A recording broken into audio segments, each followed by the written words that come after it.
Welcome to Authors of the Pacific Northwest, where we connect Pacific Northwest authors with new listeners and provide advice for aspiring authors on the business of writing. I'm your host, Vikki J. Carter.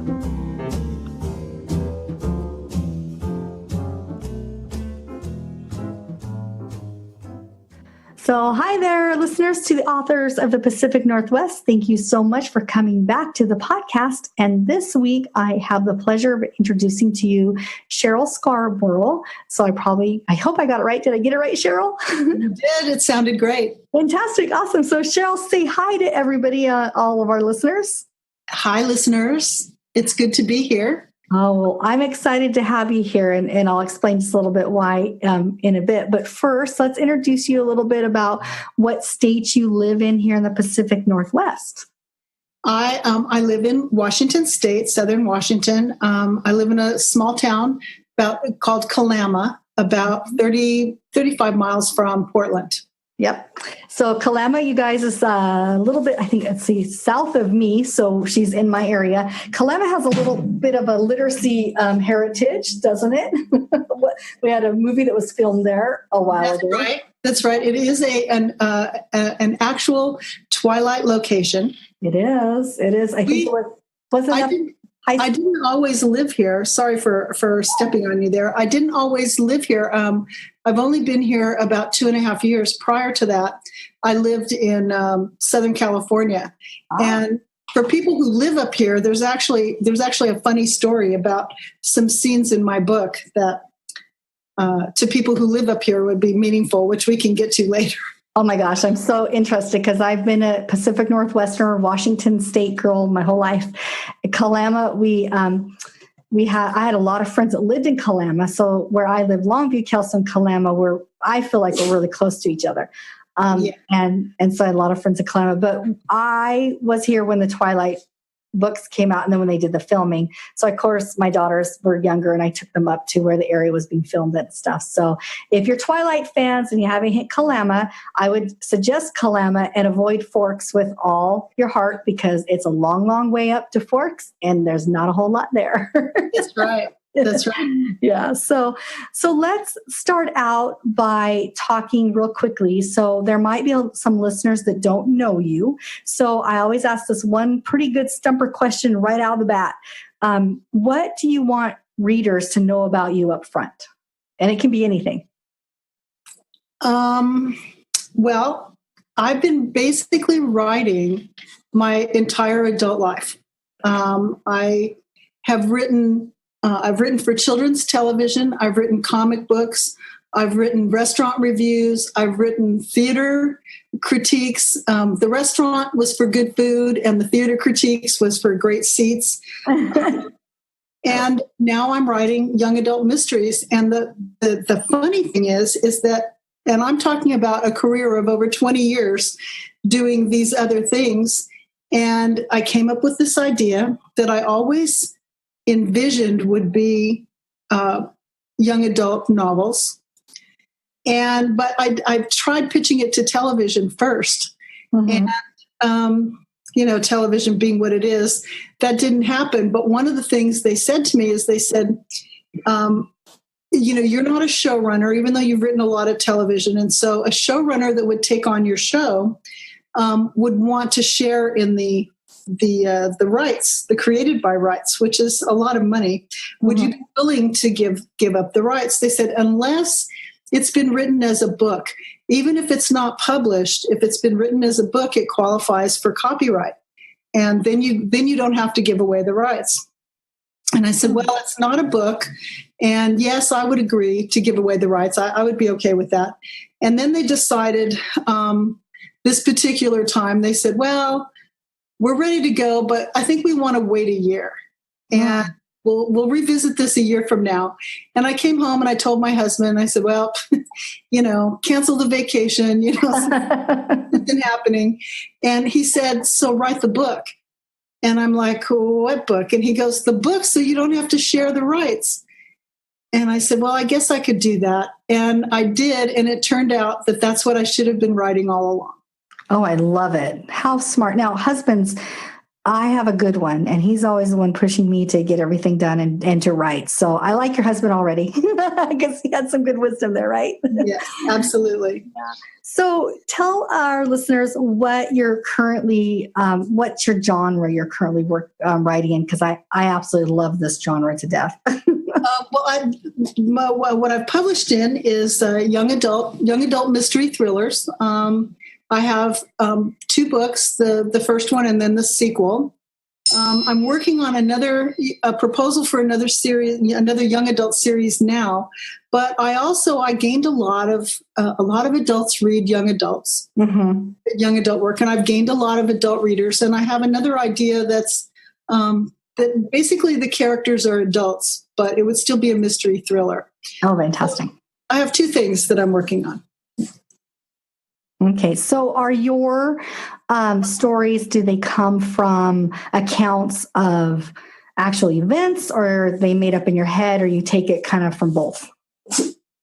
Well, I love true stories true stories that could really happen. When I worked in television, I worked a lot in animation, and a lot of what we were supposed to do was things that couldn't happen in live action, so we did a lot of fantasy. But I like the constraints of doing something, that has to be based in reality. In my book, the first one, it's called To Catch a Killer. And the pitch is basically, it's a 16-year-old girl who uses forensics and her high school biology lab to solve 2 murders, one of them being the murder of her mother. And I researched all of this, but also my publisher, they went back and they fact checked everything that I did. And there were things that I had to, there were actually forensic procedures that changed from the time I wrote the book until it was time to be published. And there were things that I had to change. Oh, that's awesome. So it is, it's been fact checked, and I like the constraints of that, because you can't just make up something on the spot. It has to be real. It has to play. Oh, I love it. I think that's fantastic, because it adds an element of writing for you that it probably keeps it really interesting, and you have to really know what you're talking about. So you become an expert in it. Exactly. And it's sort of that adage, truth is stranger than fiction. Oh, yes. Oh my gosh. Isn't that the truth? So the reason why I love your genre, besides, I think I love every genre of authors that come here, is that my podcasting experience started out by listening to podcasts, to unsolved crime podcasts. And so my sister got me addicted to them. Thank you, my sister. So, it got to the point where I was listening to so many of them. I'm like, I got to stop listening to some of these. It's like, I'm getting a little paranoid. We all listen. We all love these. I listen to them. My husband listens to them. Then we talk about them over dinner. So yeah, they're great. And then I got my husband, since he commutes quite a bit, I got him into a couple of them. And so so that started my podcast journey. And then I started just, went into this writing journey and publishing journey, and found great authors with a lot of information. I'm like, I can do a podcast. Thus, here I am. So my first love is really mystery podcasts, but I have taken a break from them so that I can, focus a little bit. So I love that you're doing this genre. I think there's a lot of, I would say, fun as a reader, but also as a writer. I think it would be very fun to do a mysteries kind of type writing. So awesome. So are you self-published, indie published, traditionally? Have you I know you've had a long career, but with these particular books, what would you call yourself as a published author? I'm traditionally published. My publisher is Tor Teen, which is a division of Macmillan. And I felt like, 20 plus years in the entertainment business, I felt like, I can handle publishing. In fact, I pretty much thought it was going to be easy. I was wrong. Yes. It was not fast, and it wasn't easy. And there were things that I needed to learn, and I ended up sort of taking a detour. It took 7 years from the time I, started this process until the book actually came out. and I ended up taking a detour through a master's program. Oh, nice. And that was the thing that really pushed it over the edge for me. Nice, nice. And that master's program, was it the MFL Master's Fine Art Writing program, where you were working on concentrating on the writing process? Yeah. And so I have a master's. I have a master's in library science, but I really am considering, to my husband's dismay, possibly, that I might do another one. Well, here's the thing: when you're, because I wrote for children, so I kind of felt like, and I still do feel like I was a children's specialist, because there's a lot of things that you learn writing for television that you don't always see. You don't see the same level in reading like young adult books, because I don't know why, but in TV, it's like you have to make everything relevant, and you have to, so you don't, if you're going to do something, like if you're going to talk about Rocky, like the Sylvester Stallone movie, it's like it has to be relevant to your audience, because they weren't around when that movie was made.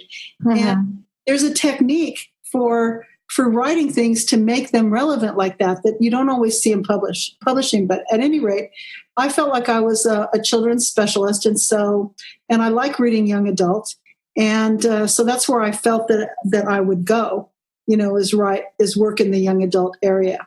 So the MFA program that I went to was it was a low residency program, Vermont College of Fine Arts, and they have a regular writing program for people who are writing primarily adult fiction, and then they have one that's geared specifically for writing for children and young adults, and that's the one I went to. Okay, so going to the writing process for you in your master's program, did you get the opportunity, I'm sure, to really develop your support groups? Because I like to talk about support groups with our authors. And are you still part of that? Do you have a support group that you developed and you're still part of it? Or are you part of other support groups, like online ones, or anything you can suggest to individuals like myself? Well, I do believe that the writer support group is one of the most important things you can develop. It's like you need your tribe. And going through a master's program will definitely give you access, to a tribe.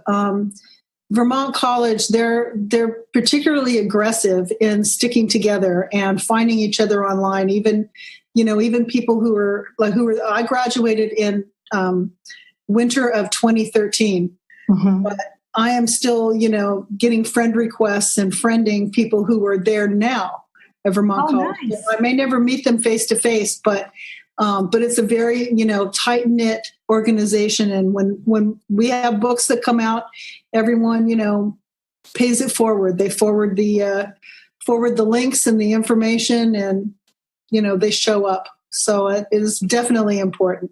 I love it. I love it. So the support group for me is really important. I work collaboratively, even though I work from home, very collaborative working environment remotely. And so, living in our area, if you guys know our area, it does feel a little sparse in creative arts. And so I had to go out and start finding authors, and that developed a really nice support group. I had to become fearless and say, okay, first I'm going to be a writer. Now I'm going to find authors and then find people.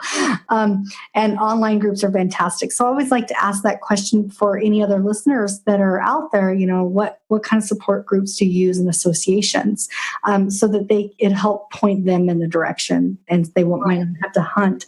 Are you part of any writing associations? Well, I don't. So because young adult is considered children's, I belong to SCBWI, which is the Society of Children's Book Writers and Illustrators. And they are an international organization. There are chapters all over the world, and certainly all over the United States. And so if someone is interested in writing picture books, chapter books, middle grade books, young adult, even like new adult, it's worth checking out the SCBWI. You can go online, find individual chapters. They frequently have like meetups and classes and retreats, and a lot of these things are open. You don't have to be a member to attend. I think that they may charge non-members a little more, but you could actually attend like a retreat or something like that, and just see if you like it. Awesome. I think that's a great tip. So Sheryl, you mentioned one thing that I'm curious about when you were listing, the different types of genres of children's. What is new adult? Do you know what the definition kind of is for that? I know what young adults are because that's a category I helped categorize books for in a library, but maybe you can define for our listeners maybe the difference between young adult and new adult. New adult, I would say, and it's fallen a little bit out of favor right now because there was a big push for it. But I would say that it's sort of sexier than high school, that it's maybe a little edgier. I think that for me, young adult is a lot of it is about first experiences, first time falling in love, first time, coming up against, something that's really hard, those kinds of things. New adult, they're a little savvier, a little riskier. Maybe they're college age. And so it's the things that would get thrown out in a young adult book. Oh, that's a great definition. I appreciate you sharing that with me because I didn't know that there was, I think every genre kind of has subgenres or sections, especially when you look on Amazon and how people can categorize their books. So that's fantastic. So I have a theory, which if you don't mind, I'll tell you. Please share. Yes. If you don't think it pertains to the podcast, feel free to, So about the genres, so it goes, picture book, chapter book, middle grade, young adult. There's like a tween, kind of a young adult, and then a regular young adult, and then new adult. And after, what I think comes after new adult is like mommy lit, where it's women who have small children and they're dealing with those things. And after mommy lit, then you start getting into women's fiction, and a lot of adults of all ages read young adult, new adult, and mommy lit, but don't necessarily read women's fiction. And I have talked to these readers because they're readers of my books. And I found the same thing when I went through my master's program. I read primarily in my category in young adult. And when I came out, it's like, I'm going to read something written for adults. I need a palate cleanser. What I found is that there were things in women's fiction that there wasn't a lot of justification for.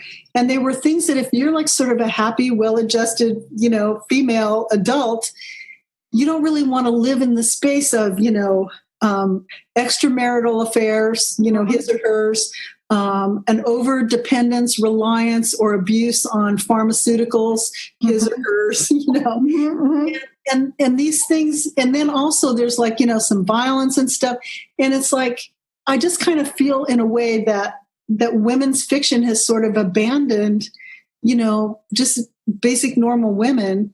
And that's why a lot of adult women read young adult, because, you can sort of get all the same feels without having the stuff that you're not that happy reading about.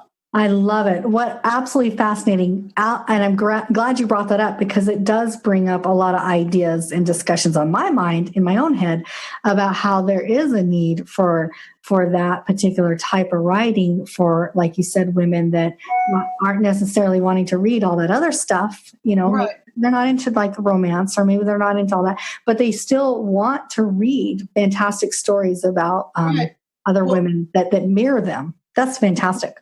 There were 3 books that I read in a year for, and they were, mysteries. And they were good. They were well written. They were really, the problem wasn't in the writing, but it just seemed like such a cheap shot. It's like, really?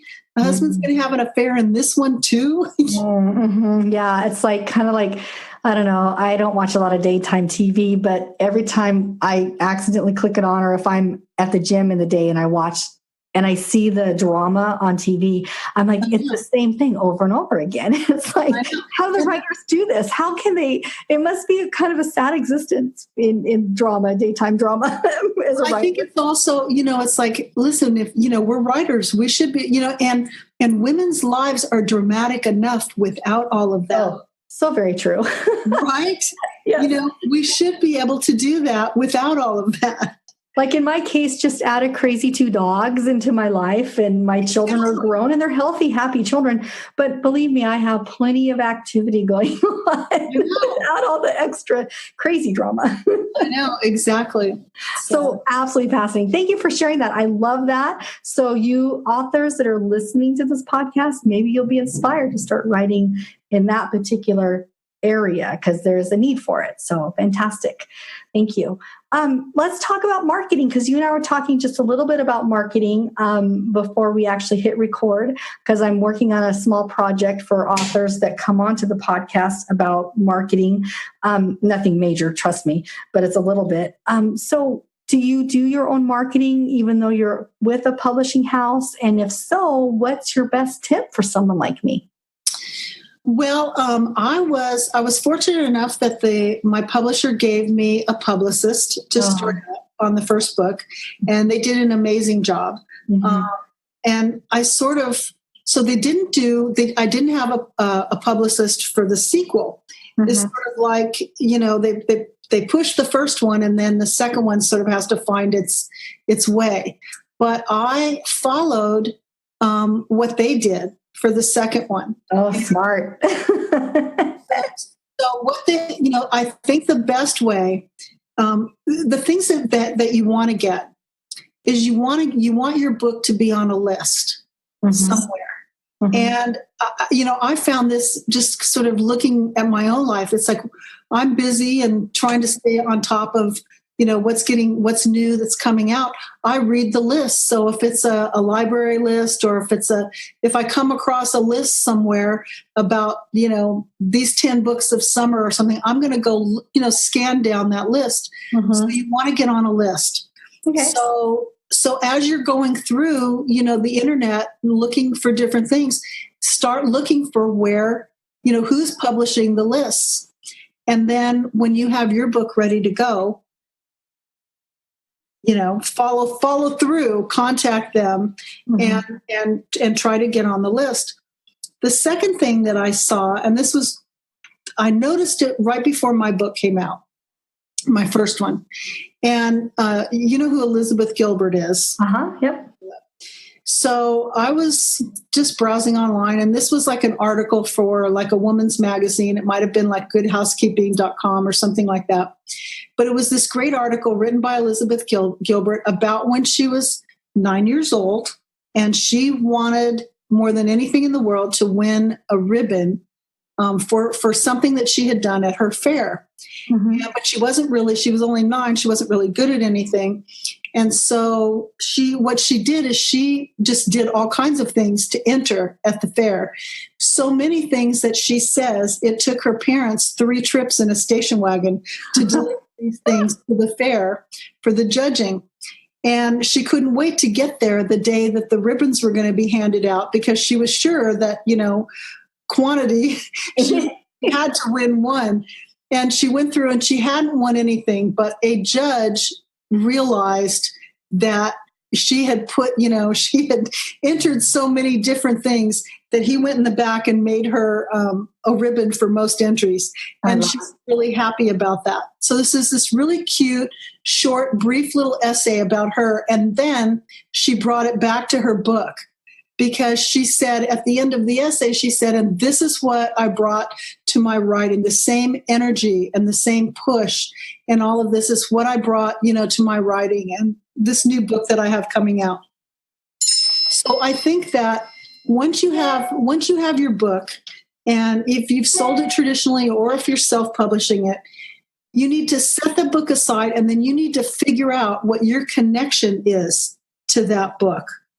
And what your talking point is. And it isn't just that you like this story or that you like to write. It's that somewhere in there is your story, and you need to find that story.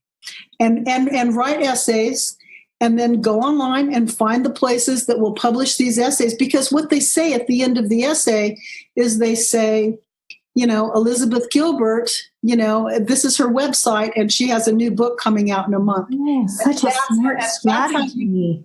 That's how you publicize a book, because you're not asking people to buy your book. That's so easy for people to turn off that request. Mm-hmm. You're not asking them to buy your book. You're asking people to become involved with who you are and think, what an interesting person. I need to read their book.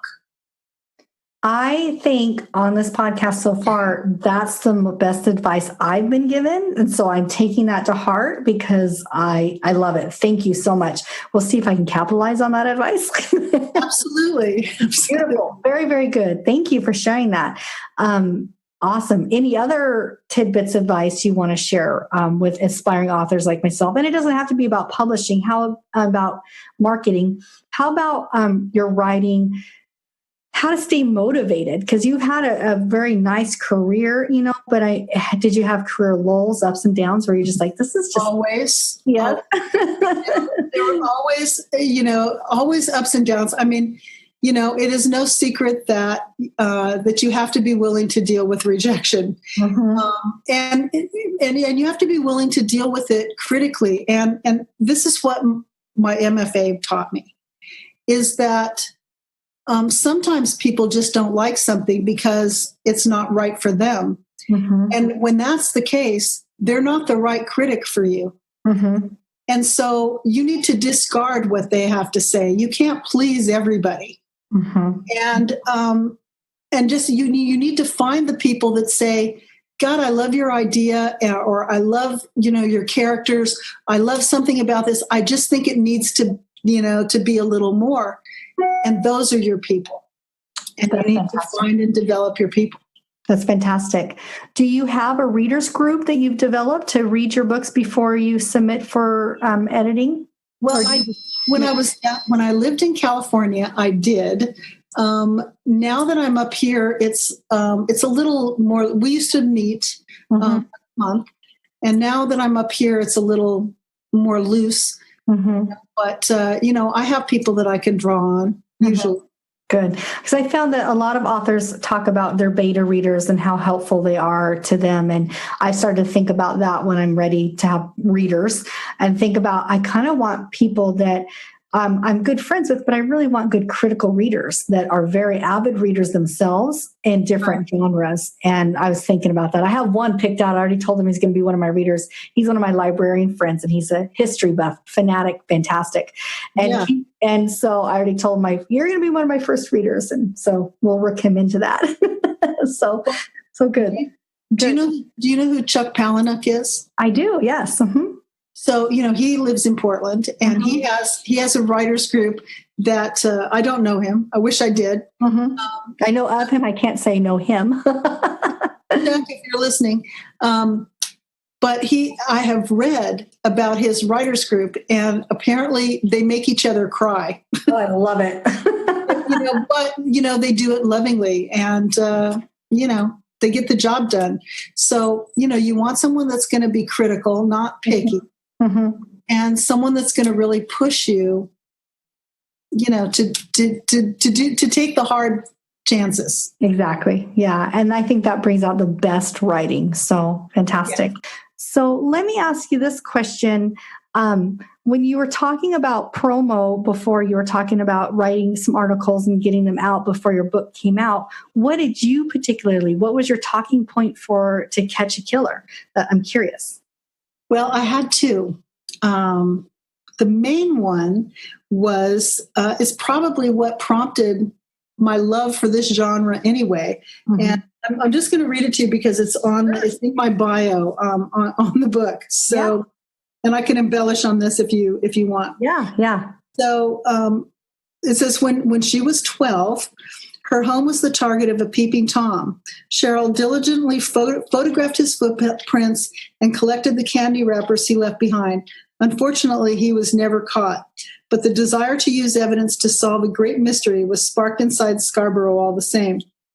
So my mother she was an actress, and she was this beautiful actress. She had 2 daughters. It was just the 3 of us that lived in the house, and we were plagued by a peeping Tom for more than a year. Oh, and what he would do is he would stay however long he would stay, but then before he would leave, he would like rattle the window or the door. He would do something to draw our attention, and then we'd call the police.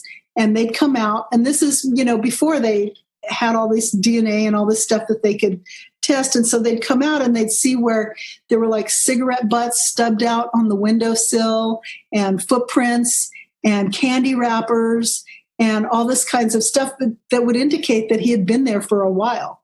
Oh, how horrifying. It was horrifying. And they would, maybe to not scare I get it. They would be sort of, oh, it's no big deal. And then they'd leave. And the next day I would go out there, I would come home from school, and I would go out there, and I collected these cigarette butts, and I'd look at them, and then I'd be watching people. It's like, who's smoking, that brand of cigarettes, or I love it. Who has that size shoe, that kind of thing. Cause I always felt like, it had to be someone in our neighborhood. So it had to be someone like right there locally, but he was never caught. And so I did like one of the promotions that I did to promote the book was a combination of, my stories, because the thing that was scary about this peeping Tom is that he wanted us to know he had been there. Exactly. Yeah. Because he could have peeped and gone, and maybe we would have never known. But he wanted that little bit of fear too, and that excitement of fear with you guys, I think. Right. And that's pretty scary. And so I sort of juxtaposed my personal story with the notion of the disposable woman trope, which is, it's more in adult fiction and TV and movies, but, and like the Liam Neeson series, like, Taken is a great example. First thing that comes to mind, but it's basically the women in the story are disposable. They are just there to provide, compassion for, the hero. And so you don't get to know them.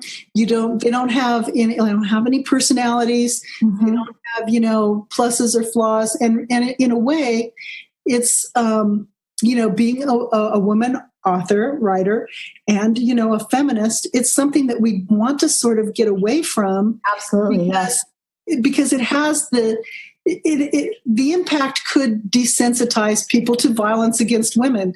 Yep. And let's face it, a lot of violence. Language. You're talking about my alley. Yeah. And it's the one character that makes me angriest out of all characters I see, because I'm like, come on. Right. Yeah. So that was my talking point. And I wrote the essay and sent it to my publisher, and they sent it out and got it published. How absolutely fascinating. So thank you for sharing that, because I think it wraps around the idea that to be a really great author, regardless of what genre you're in, you have to be able to write across the board and eventually share your personal stories and bring those in so that you can let your readers know who you are, so they'll be interested to read your stories. So exactly. I think that's beautiful. So thank you so much for sharing that with us. You've given me personally a tremendous amount of food for thought right when I needed it, at a time when I'm like, I need some more inspiration. So thank you, Sheryl. I really, really appreciate it. So let's set up your reading. Whatever stage you need to set us for the reading, the situation, the background, the characters, without giving us too much information, because you want to keep us hungry for more for the book. Okay. So the book is called To Catch a Killer, and it's about 16-year-old Erin, who, when she was 2 years old, her mother was murdered, and the killer left her alive. She was alone with her mother's dead body for 3 days, and then her mother's best friend showed up and rescued them, and her mother's best friend adopted her and has raised her. Erin's mother never told anyone the identity of her father. And so Erin wants to, at age 16, Erin wants to know three things. One, she wants to know who killed her mother. Two, she wants to know the identity of her father. And three, she wants to know that he wasn't the killer. And the only thing that could answer this is a DNA database. And so Erin has been exploring on her own forensics and DNA, and she's enlisted the help of her high school biology teacher, Miss Peters. And Miss Peters has agreed to run DNA. Erin thinks that she has three candidates that could possibly be her father. And if Miss Peters says if she would get the DNA, she would run it and compare it to Erin's and see if there was a match. So in the sky, like a giant Olympic gold medal, its glow felt like praise. As predicted, I had acquired all three of my targeted DNA samples. Miss Peters' mailbox sat out by the curb on top of a short post. I opened it and shoved the bag of evidence inside. She didn't want to know which sample came from whom. Only I would have that information. She called it a blind study. As I was leaving, her front door blew open. Miss Peters? I edged up the walk. Even though she lived in an average neighborhood only a few miles from mine, the late hour gave the area a graveyard hush. As I approached her porch, a faint shadow in the shape of a cross bobbed low against the baseboard, sending terror through me like a drop of ink in water. Even once I realized it was just the moon shining through the slats of Miss P's trellis, the panic was overwhelming. Then the smell hit me. That smell triggered a memory so vivid and deep that it dropped me to my knees. It was a strong, raw scent, like shoving your face into a vat of pennies mixed with freshly ground hamburger. It was the smell of blood, lots of blood. And there she was, lying on her back inside the doorway. She floated on a huge sea of red. I might have screamed. I don't know. White noise filled my ears and my vision slid to gray. I crawled to her side, ignoring the wash of blood. I was there, but nowhere. I was breathing, but holding my breath. Oh, Miss Peters. A motion light in the front yard blinked on, shattering the dark. Someone was watching me from the shadows. Once he triggered the light, he ran, but I saw him clearly. And when I realized who it was, my insides filled with lead and sank all the way to my knees. The interrogation room door bursts open, introducing a whoosh of fresh air. Oh my God, Erin. Rachel drops her purse and coat and rushes to me. Her arms circle my neck. She was my mother's best friend and the one who found her lifeless body. She scooped me up that day, and ever since she has stood between me and any harm that might come, large or small. I know she would literally throw herself in front of a train for me. Without her, who knows where I would have ended up. I'm sorry I had to get you out of bed for this. Even though I feel bad, I'm grateful to have Rachel's warmth enveloping me.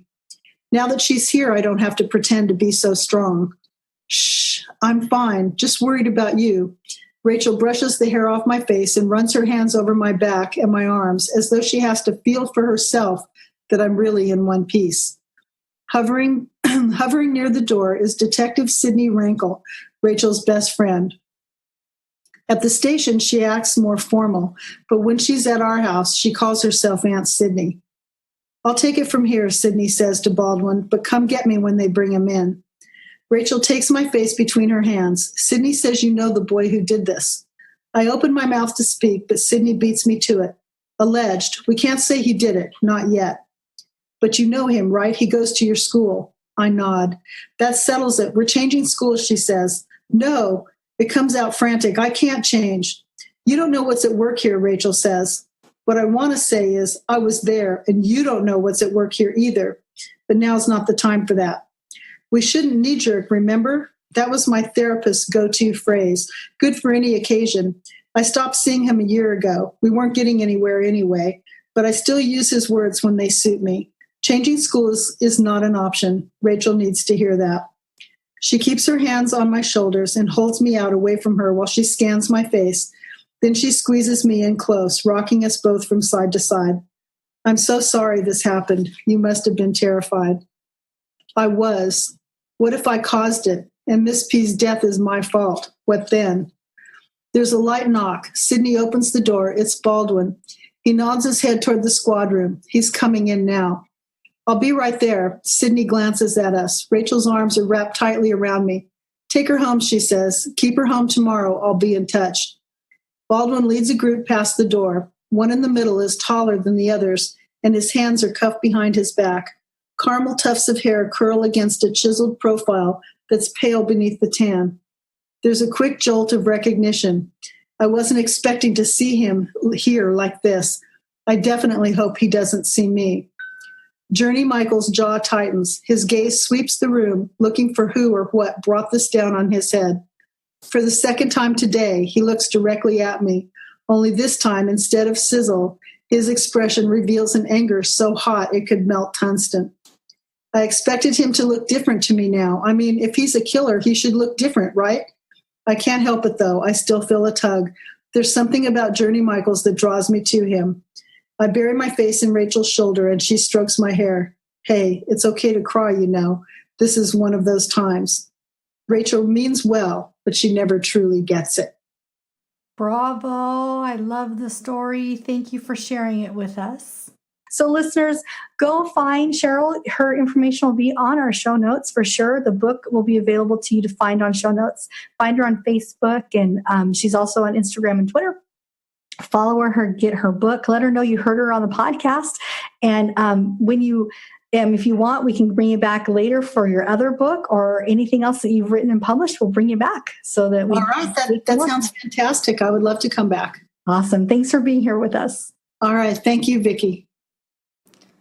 So one final note, podcast listeners, I wanted to remind you now that we're in the middle of October that the Salao Review from Lower Columbia College is an award-winning literary and visual arts magazine, and they are currently in the month of October accepting literary art submissions. You can find information about it in the show notes. If you live in the Lower Columbia region, I encourage you to send a submission for their Volume 19. If you're selected to be in the Salao Review, let me know. Keep in touch with me on social media, and I'll have you on the podcast this summer. I also wanted to share with you, podcast listeners, that going into the month of November, we won't be producing any podcast episodes as I'm taking the month of November off for NaNoWriMo. I'm going to be working on that book we talked about on the podcast. So we'll see you December 1st. Thank you for listening to the podcast. We hoped you loved hearing from the author as much as we did. If you did enjoy the author, make sure you find them on social media. Buy their book and write a review. Are you a published author and would like to be featured on the podcast? Visit us at our website to learn more. You can help support the production of this podcast by following us on Facebook, Instagram, and Twitter. Share the podcast with your friends. And most importantly, become a supporter. Supporters receive monthly bonus podcasts and a newsletter filled with tips from our authors. To find out more how to become a supporter, visit our website. And finally, I hope you always remember to enjoy the journey. Until next week, this is Vikki J. Carter saying goodbye.